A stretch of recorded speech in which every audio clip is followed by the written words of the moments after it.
Hello বন্ধুরা, welcome to my channel DSS sports 23। এখন কথা বলবো ইন্ডিয়া ভার্সেস সাউথ আফ্রিকার ম্যাচ নিয়ে, যেখানে সঞ্জু 17 রান, বরুণ ও রবি 3 উইকেট। প্রথম টি-20 দক্ষিণ আফ্রিকাকে 61 রানে হারালো ভারত।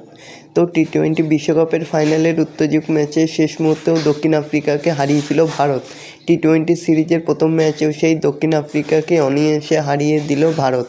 তো এরকমই সব খেলার খবর প্রতিদিন জানতে হলে আমার চ্যানেলটিকে অতি শীঘ্রই লাইক, কমেন্ট, সাবস্ক্রাইব করতে ভুলো না ও বন্ধুদের মধ্যে প্রচুর পরিমাণে শেয়ার করে দাও, যাতে আমার 4000 ঘন্টা ওয়াচ টাইম খুব শীঘ্রই পূর্ণ হয়ে যায়। তো বন্ধুরা, শুরু হয়ে গেল ইন্ডিয়া ভার্সেস সাউথ আফ্রিকার সিরিজ, যেখানে প্রথম ম্যাচে অনায়াসে ভারত জিতে গেল। টি-20 ফাইনালের মতো এই ম্যাচেও খুব কম পরিশ্রম করে প্রতিপক্ষকে হারাতে পেরেছে। সঞ্জু স্যামসনের 17 রান আর বরুণ চক্রবর্তীর 3 উইকেটে সৌজন্যে ভারত জিতল 61 রানে। সিরিজ এগিয়ে গেল 1-0 ব্যবধানে।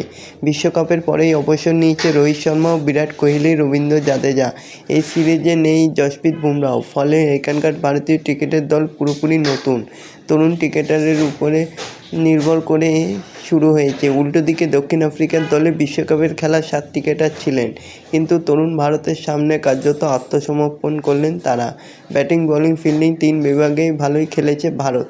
গোটা ম্যাচেই তারাই নিয়ন্ত্রণ করেছে। শেষের দিকে রান না করলেও বড় ব্যবধানে ম্যাচ জিতে যায়।